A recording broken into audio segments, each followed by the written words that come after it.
감사합니다. 여러분의 신앙 고백 되시기를 바랍니다. 어떤 여인이 허리를 아주 크게 다치고 오랜 세월 병원 신세 지는 동안 믿음이 다 무너진 겁니다. 나는 왜 이렇게 살아야 하나, 그렇게 가죠. 믿음 좋은 사람이. 그러다가 그가 하나님 앞에 깊이 기도하는 가운데 큰 감동을 받고 이 찬양 가사를 쓰게 된 것입니다. 감사합니다. 오늘은 오직을 누리는 신자란 제목으로 하나님의 음성을 듣겠습니다. 특히 오늘 말씀을 굳게 잡으시면 여러분의 가문과 개인 문제 완전히 해결될 줄로 확신합니다. 굳게 잡으시기를 바랍니다. 우리 좌우로 한번 인사합시다. 오직을 누리는 신자가 됩시다. 그래서 녹취본을 받으시면 오직에다가 동그라미를 아주 진하게 하셔야 됩니다. 먼저 서론적으로 오직에도 본질이 있습니다. 세 가지가 있는데요. 먼저 이 오직 본질 세 가지를 알고 들어가야 되겠습니다. 그 오직의 본질 첫 번째는 그리스도입니다. 약 한 2주 전에 토요일 밤 우리 백장로님이 선교제일교회에서 합숙훈련 마치고 집에 들어가셨습니다. 거실에 계셨는데 뒤에서 뭔가 시커먼 게 다가오는 것 같았는데 그가 말하기를 너 계속 이런 식으로 하면 죽인다, 이런 협박을 하더랍니다. 이전 같으면 엄마야 하고 놀랬을 건데 이제는 당당하게 주 예수 그리스도 이름으로 명하노니 찌어다. 그러자 즉시 떠나갔다고 합니다. 우리 영적 상태가 복음 색깔이 진하면 진할수록 귀신은 자기 존재를 드러내면서 위협하죠. 지속하지 못하도록. 또 제가 간간히 여러분께 소개해드렸는데 아실 겁니다. 지금 영덕에서 타이어 뱅크를 하고 있는 세 가족인데요. 그 사람은 한때 학생 때 유도 선수였었고 지금도 몸이 아주 단단하고 야무집니다. 싸움을 해서 웬만해서는 두드려 맞고 다닐 그런 사람이 아니죠. 어디를 가도 힘에서는 밀리지 않는데 그가 지난 5월 달에 구미 저 구평에서 석쪽으로 넘어가는 새로 또 닦은 도로 있죠? 거기에 터널로 들어가는 때였습니다. 한 시속 80km를 넘짓한 속도로 차를 몰고 있었는데 갑자기 그가 운전하고 있는데 왼쪽에 차 창문 바로 옆에 어떤 사람이 자기를 쳐다보며 달리는 겁니다. 여러분, 사람이 80km 달릴 수 있습니까? 못 달리죠. 불가능합니다. 그것도 아주 창문 가까이로 지금 달리는 차와 똑같은 속도로 달리고 있었는데요. 그가 이 새신자를 쳐다보면서 웃으면서 달리는 것이었습니다. 귀신인 거죠. 그 웃는 모습이 너무 소름 끼치고 무서워서 옆에 있는 동료에게 말했습니다. 야, 옆에 그 창밖을 봐. 네 눈에 안 보이냐? 어떻게 사람이 차와 같은 속도로 달릴 수 있지? 아무리 소리쳐도 그 동료 눈에는 안 보이는 거 있죠. 오직 그 세 가족 눈에만 보였던 것입니다. 그래서 이 터널을 지나자마자 길가에 차 세워놓고, 거기 세워두면 안 되는데 차를 세워놓고 터널 안에 들어가 보았습니다. 간땡이 커죠. 혹시나 사람인가 싶어가지고 아무리 안으로 계속 들어가도 그런 사람은 보이질 않았습니다. 그래서 그 새신자가 말하기를, 목사님, 수년 전에 제가 목사님을 처음 만났을 때 목사님이 귀신이 어떻고 저떻고 하는 얘기를 하시길래 속으로, 야, 앞으로 계속 이런 이야기를 들어야 된다면 좀 머리가 많이 아프겠는데 계속 이걸 들어야 되나 말아야 되나 그런 생각을 했다고 합니다. 그만큼 황당한 얘기로만 들렸다는 말인데 수년이 지난 지금에서야 목사님 말씀 다 믿어집니다 라면서 예수가 그리스도이심이 확실히 믿어진답니다. 그러면 된 것 아닙니까?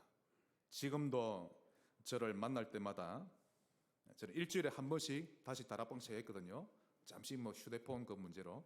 하여튼 매주마다 제가 영덕에 가서 복음 전합니다. 1시간 번 걸려도 아주 복음 잘 받는데요. 지금은 제가 만나면 근본 문제에 관한 얘기를 중점적으로 전해주고 그리스도로 항상 결론 짓습니다. 워낙 무너져 있었기 때문에. 우상숭배하는 가정이라 완전히 무너졌었거든요. 그래서 제가 결국 그리스도를 전해주는데 스폰지가 물을 빨듯이 다 빨아들입니다. 그래서 제가 말해줬습니다. 바로 그 귀신이 그동안 당신을 따라다니면서 사고를 일으키고 당신의 인생과 사업을 망하게 했던 귀신이었는데 이제 당신 속에는 그리스도가 계시기 때문에 그 귀신이 당신을 건드릴 수가 없다. 안심하라고 말해줬습니다. 이제부터는 아무 염려하지 말고 믿음으로 살아라 라고 공고했었습니다. 저는 개인적으로 귀신이 그 사람에게 나타난 게 얼마나 고맙고 감사한지 모릅니다. 왜냐하면 믿음이 얼마나 자랐는지 저도 여러분이 귀신을 자주 좀 봤으면 하는 그런 생각이 드는 거 있죠. 하도 안 믿으니까. 왜 오직 그리스도인지 아직도 모르겠습니까? 우리가 인정을 하든 하지 않든 이 땅에는 그리스도가 절대적으로 필요합니다. 선택사항이나 아니라 필수입니다. 내가 믿고 싶다고 해서 믿어지고 안 믿어지면 안 믿는 것이 아니죠. 왜냐하면 사단과 악령은 분명히 존재하기 때문입니다.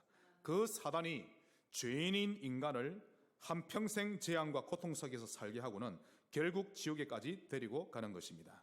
그러므로 예수 그리스도는 오직의 본질이십니다. 두 번째 오직의 본질은 하나님의 나라와 그 일입니다. 오늘 이 부분을 굳게 잡으셔야 합니다. 늘 듣던 말로 들으면 적용이 안 됩니다. 하나님의 나라와 그 일이 오직의 본질이죠. 자, 아침이 되면 눈 뜨고, 낮이면 학생은 공부하고 산업인은 일하러 가고, 밤이면 잠자고. 이런 패턴을 일주일이면 7번 하죠.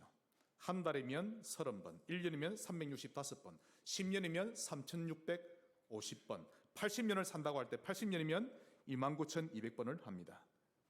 이 땅에 태어난 이유가 눈 뜨고 일하고 밥 먹고 자고 이것만 하기 위해서 태어난 것이 아닙니다.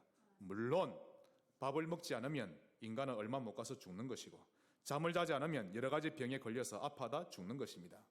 이런 부분은 생리적으로 할 수밖에 없는 것이고, 그러나 이렇게만 살다가 죽으라고 우리를 만드신 것 아닙니다. 돈만 벌다 죽어서는 안 됩니다, 여러분. 나를 만드신 목적 반드시 있습니다. 힘든 건 나만 힘들 뿐이지 반드시 있습니다. 그걸 찾으면 되죠. 하나님이 사람을 만드신 이유가 있습니다. 이사야 43장 7절, 내 이름으로 불려지는 모든 자 곧 내가 내 영광을 위하여 창조한 자를 오게 하라. 그를 내가 지었고 그를 내가 만들었느니라. 하나님의 영광을 위하여 창조되었습니다. 잠시라도 이 사실을 잊어서는 안 되는 것입니다. 또 있습니다. 창세기 1장 28절, 하나님을 대신하여 이 땅을 정복하고 다스리기 위해 우리를 만드신 것입니다. 더 구체적으로 말씀드릴까요? 창세기 12장 3절, 너로 인하여 열방이 복을 받으리라. 이것이 우리가 이 땅에서 살아갈 방향입니다. 더 구체적으로 말씀드리면 다니엘 12장 3절, 많은 사람을 옳은 대로 돌아오게 하면서 살라고 하셨는데 이것을 하나님 나라의 일이라고 합니다. 여러분, 벌써 5개월이 지났습니다. 사람을 살리며 사십니까? 한마디를 하더라도, 아니면 사람에게 말을 못해도 생각만이라도, 기도만이라도 누군가를 살려주옵소서, 나에게도 힘을 주시고 저 동료를 살려주옵소서, 그러는 것입니다. 심지어 주님은 마지막 유언을 남기시면서까지 이런 같은 말을 남기셨죠. 너희는 가서 모든 족속으로 제자를 삼고 세례를 주고 파송하라. 너희는 온 천하에 다니며 만민에게 복음을 전파하라. 그 복음이 사람을 살리는 거니까 만민에게 다니며 복음을 전파하라. 여러분은 온 천하와 만민에게 복음이 전달되기 위한 삶을 살고 계십니까? 그렇지 않다면 반드시 여러분의 삶을 돌아봐야 합니다. 이 부분에 대해서 주님은 구체적으로 설명하셨죠. 마태복음 6장, 즉 주님의 모든 설교와 내용들이 거의 다 하나님의 나라입니다. 하늘에 날아가는 새도, 들에 핀 백합화도, 아궁이에 던져지는 들풀도 하나님이 기르시고 입히시거늘 하물며 너희일까 보냐 믿음이 작은 자들아. 그러므로 염려하여 이르기를 무엇을 먹을까, 무엇을 마실까, 무엇을 입을까 하지 말라. 이는 다 불신자들이 하는 것이라. 너희는 하늘 아버지께서 이 모든 것이 너희에게 있어야 할 것을 아시느니라. 즉 서론의 메인 인생을 살지 말란 뜻이죠. 그런즉 너희는 먼저 그의 나라와 그의 의를 구하라. 그리하면 이 모든 것을 너희에게 더하시리라. 즉 오직 하나님의 나라라는 것을 알 수 있는 것입니다. 한번 저를 따라합시다. 오직 하나님의 나라. 이게 여러분의 삶의 방향입니다. 그리고 오직의 본질 세 번째, 성령의 역사입니다. 이 말이 들려질 때 여러분 가슴에 희열이 느껴져야 됩니다. 성령의 역사. 사람 아무도 못 바꿉니다. 성령이 1초만 역사하면 바뀝니다. 나의 경제도 하나님이 바꿀 수 있고요. 그러니까 내가 사람을 바꾸려고도 하지 말고 내 산업도 내가 하려고 하지 말고 성령이 역사해 주옵소서 기도하시면 됩니다. 자, 주님이 승천하신 후에 마가의 다락방에 모였을 때는 매우 위태로운 현실이었습니다. 먹고 살 길이 막막해졌고 목숨까지 위태로워졌던 것이죠. 그나마 주님이 옆에 계셨을 때는 위안이 좀 되었었는데 이제는 주님도 안 계시니까 앞으로 어떻게 살아가야 하고 무엇부터 해야 될지 아주 막막한 상황이었습니다. 분명히 그랬겠죠. 그때 주님이 해결책을 남겨주고 가셨던 것입니다. 오늘 본문 4절 5절에 예루살렘을 떠나지 말고 아버지께서 약속하신 것을 기다리라. 몇 날이 못되어 성령으로 세례를 받으리라. 자, 여러분, 몇 날이 못되어 성령으로 세례를 받을 수 있는 영적 상태를 만들어 갑시다. 이 제자들은 10일 만에 응답받았거든요. 우리도 이러한 과정이 필요합니다. 성령으로 세례를 받으리라. 유일한 해답이요 완벽한 해결책입니다. 누가복음 24장 49절 볼지어다 내가 내 아버지께서 약속하신 것을 너희에게 보내리니 너희는 위로부터 능력으로 입혀질 때까지 이 성에 머물라 하시니라. 성령 충만이 오직의 본질입니다. 그리스도, 하나님의 나라, 성령 충만, 이 세 가지의 공통점은 오직입니다. 저 신자 신앙이 참 좋다. 그 기준은요, 그리스도, 하나님 나라, 성령 충만을 볼 때 오직으로 보이는 사람이 신앙이 좋은 것입니다. 만일 그 세 가지에서 오직이 발견되지 못한 자는 아직 복음의 진수를 발견되지 못한 신자죠. 이렇게 오늘 오직의 본질 세 가지가 발견되면 그에 따라 오는 오직이 있습니다. 그 오직 세 가지를 오늘 알려드리고 다음 주에는 또 다른 세 가지 알려드립니다. 중요합니다. 오늘 본론 첫 번째로 무엇이 오직입니까? 그리스도, 하나님 나라, 성령의 역사가 오직이면 그 첫 번째로 오직 성경입니다. 믿으십니까? 그래서 오직 성경, 그 첫째로 성경은 오직 성령의 감동으로 기록된 말씀입니다. 우리 말씀을 찾아보십시다. 베드로후서 1장입니다.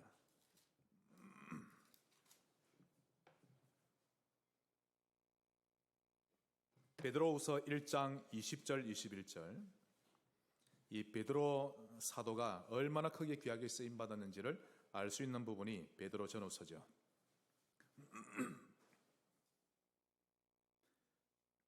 베드로후서 1장 20절 21절.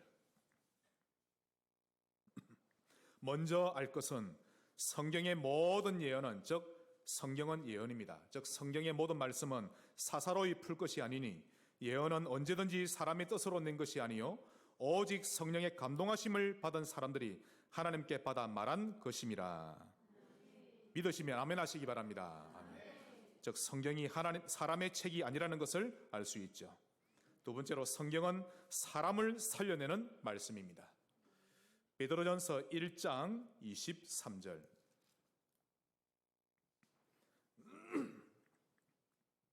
베드로전서 1장 23절.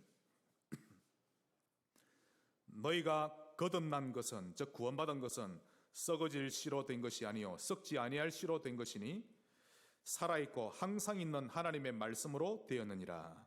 이 씨를 하나님의 말씀으로 비유했는데요, 살아있고 항상 있는 하나님의 말씀으로 되었느니라. 즉 이 말씀을 믿으면 그 사람의 영혼이 살아나고 환경도 바꾸며 기적을 일으키십니다. 여러분, 이 성경을 들고 와, 이 성경은 과연 하나님의 말씀입니다. 와, 정말 위대하고 놀라운 하나님의 말씀입니다. 아무리 외쳐본들 소용없습니다. 펴서 읽어야 머리로 먹고 사람이 변화되지, 성경은 전혀 안 보고 주일날 왔다가 집에 가면 책상 위에 딱 올려놓고 일주일 내내 혼자 놀게 놔두고 역사가 안 일어납니다. 성경을 펴서 읽어야, 귀로 들어야 그때 비로소 하나님의 역사가 나타납니다. 하나님의 말씀이거든요. 성경은 정말 사람을 성공시킵니다. 믿으시기를 바랍니다. 성경은 사람을 성공시킵니다. 환경을 바꾸고요. 링컨이 그러했고 워런메이커가 그러했습니다. 그러므로 성경적인 사람 되시기를 바랍니다. 성경을 오직으로 받아들이세요. 그래서 말씀이 가라 하시면 가고 서라 하시면 서는 것입니다. 이것이 오직 성경에 대한 올바른 자세죠.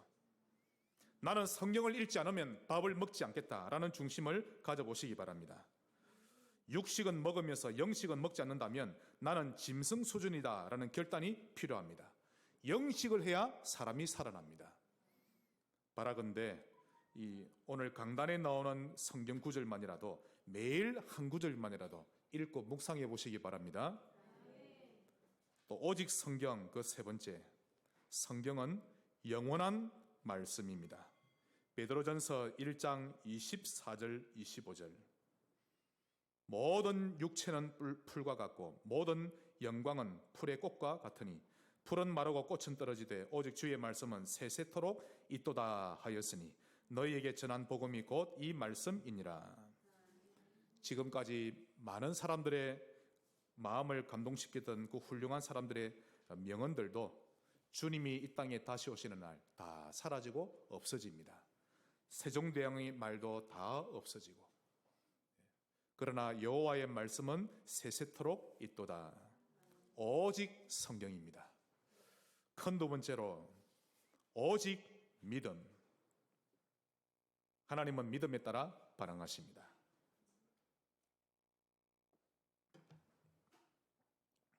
하나님을 체험하고 싶으시면 믿으시길 바랍니다. 데살로니가전서 1장 3절 믿음의 역사와, 즉 믿음에 따라 하나님이 역사하신다는 뜻이죠.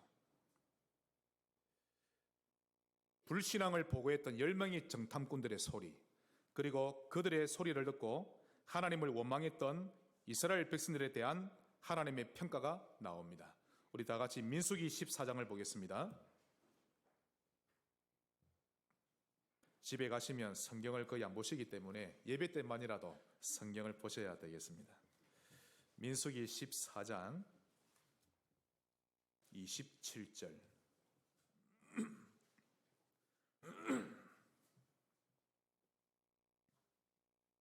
자, 불신앙 보고했던 10명의 정탐꾼, 그 말을 듣고 밤새 원망했죠. 이스라엘 백성들이.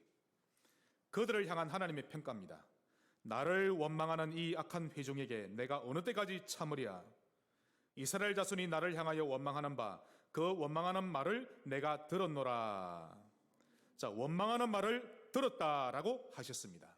중요한 것은 분명히 모세에게, 지도자에게 원망했는데 하나님은 나에게 원망했다라고 평가하셨습니다.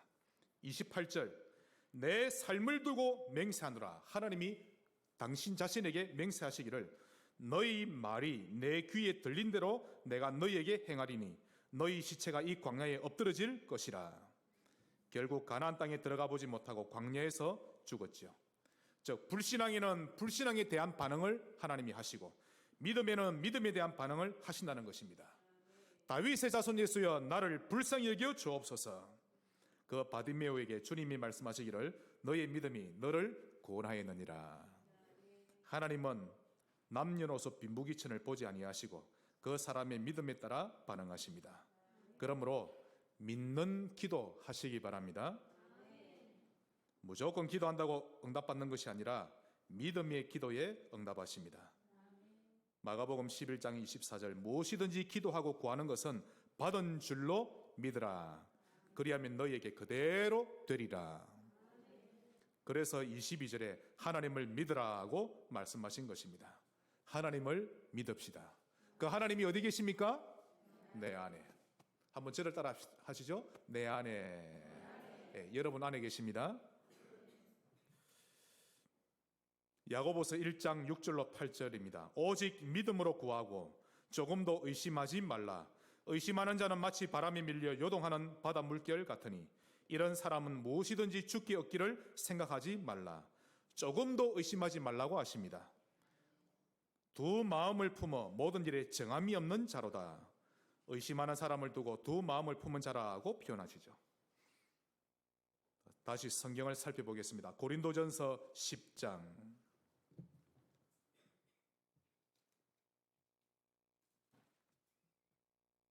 오직 믿음이 맞는지 안 맞는지를 말씀에서 답을 찾아내고 결단하셔야 합니다. 고린도전서 10장 31절. 우리 다 같이 읽겠습니다.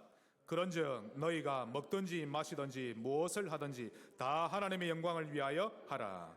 이런 사람의 기도가 믿음의 기도입니다. 무엇을 하든지 하나님의 영광을 위해서 하시기 바랍니다. 그래서 32절부터 33절까지 나오죠. 세상 사람들에게나 교회에나 거치는 자가 되지 말고 나와 같이 모든 일에 모든 사람을 기쁘게 하는 사람이 되고 자신의 유익을 구하지 아니하고 내 생각대로 하지 아니하고 많은 사람의 유익을 구하는 사람이 되어라. 진짜 믿음 있는 사람의 모습이죠.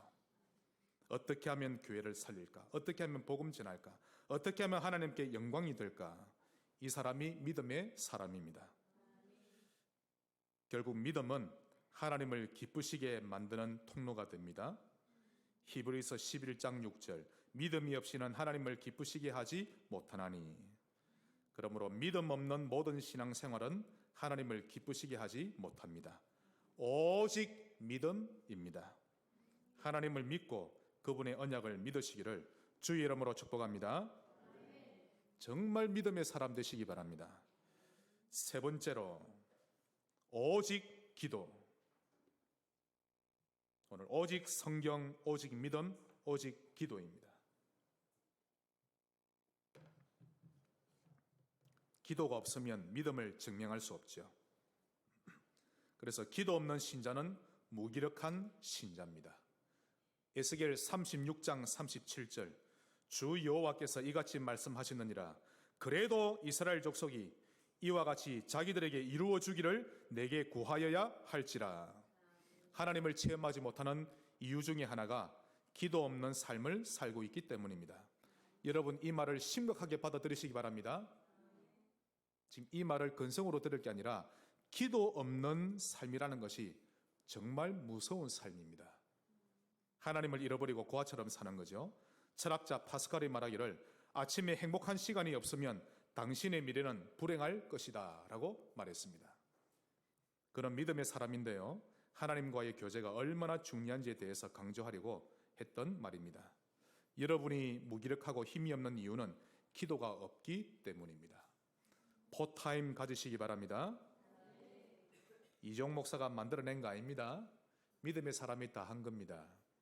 성지교회 원단 메시지가 아닙니다. 성경에 나오는 메시지입니다. 하루에 내 타임만이라도 한 번씩 10초씩만이라도 하나님께 드리세요. 아침에 하나님을 만나지 않고서는 회사에 가지도 않겠다, 학교에도 가지 않겠다라는 마음가짐 가지시기 바랍니다. 그렇다고 랩런터들 학교 가기 싫어서 기도 안 하고 그러지 말고, 그 말 아니죠? 말을 알아들어야 됩니다. 그래서 나는 아침에 하나님을 만나지 않으면 밥도 먹지 않고 회사도 학교도 가지 않겠다.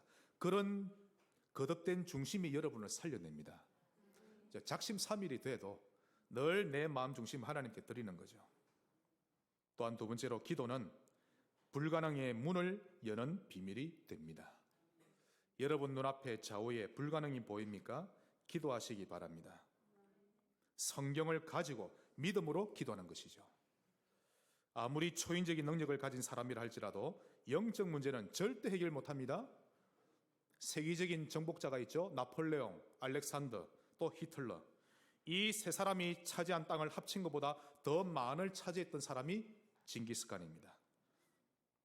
그런 정말 전 세계의 3분의 1을 다 가지지 않았습니까? 이처럼 대단한 정복자라 할지라도 영적 문제, 티끌 하나 해결하지 못하는 것입니다. 육신적으로는 정복해도 영적 문제를 해결 못하죠. 특히 귀신 문제 한번 걸려들면요, 그때보다 그의 삶은 두 손 두 발 다 내려놓게 됩니다. 아무리 떵떵거려도. 아까 그 타이어 뱅커 그거 보십시오. 덩치가 이렇습니다. 싸움에도 안 지는 사람이죠. 귀신 하나 나타나니까 덜덜덜덜 떱니다. 그때서야 주 예수여 되는 거죠. 정말 귀신 문제 하나 딱 걸리면요, 하루아침에 그의 삶이 마비가 되어버리는데 그 어떤 것으로도 해결되지 않는데, 그래서 주님이 말씀하셨죠. 강한 자를 먼저 결박하고 쫓아내야만 일이 해결되는 것이다. 이 부분을 두고 주님이 중요한 비밀을 말씀하셨습니다. 마가복음 9장 29절. 기도 외에는 이런 종류가 나가지 않느니라. 기도 없는 신자에게는 계속 귀신이 따라다닙니다. 계속 일을 힘들게 하고 어렵게 하고 삶은 무너뜨리고. 그러므로 오직 기도라는 것입니다. 기도는 불가능을 가능케 하는 통로입니다. 그러므로 기도의 사람 되시기를 주의 이름으로 축복합니다. 문제 올 때만 기도할 것이 아니라 평소에 기도가 있는 신자가 되는 것입니다. 오직 기도를 발견한 자를 하나님이 찾고 계십니다. 말씀의 결론을 맺겠습니다.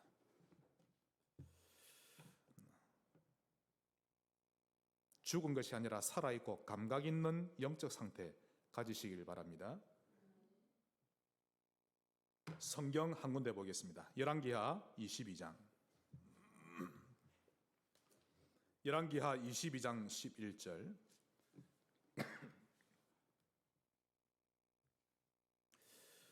어찌 보면 오늘 이 받은 말씀 가운데 다 잊어버려도 오늘 이 본문 하나만 기억하셔도 여러분 영적으로 많은 성장이 있을 것입니다. 열왕기하 22장 11절.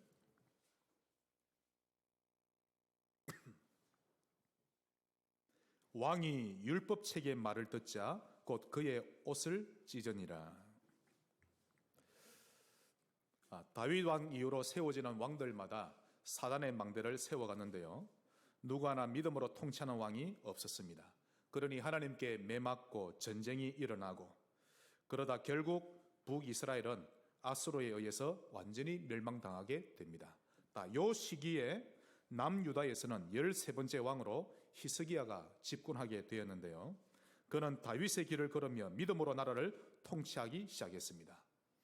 여러분 잘 아시죠? 아수르 왕 산헤립이 18만 5천의 군사를 이끌고 왔을 때 히스기야는 성전에 올라가서 기도했습니다. 그날 밤에 하나님이 천사 하나를 보냈는데 18만 5천 명을 전부 송장으로 만들어 놓았던 것입니다.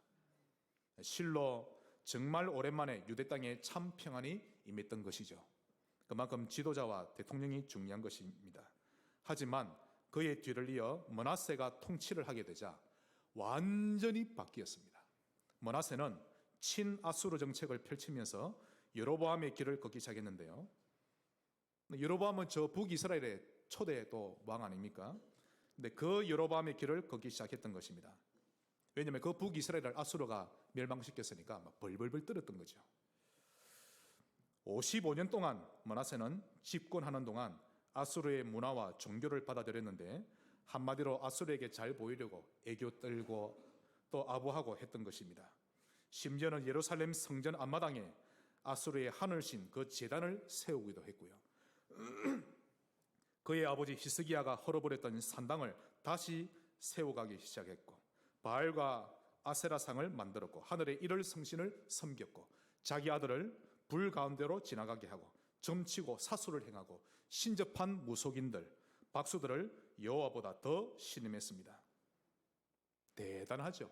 이 므낫세가 저지른 죄악이 얼마나 컸던지 하나님의 진노가 하늘을 찌를 듯 했는데, 이스라엘 나라 전체가 우상 냄새와 불신앙 냄새로 진동을 했던 것입니다.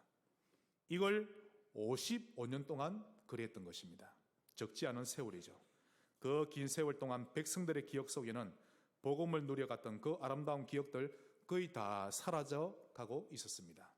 그때 므낫세는 죽고 그의 아들 요시야가 왕위에 올랐는데요, 그는 다윗의 길로 행했습니다.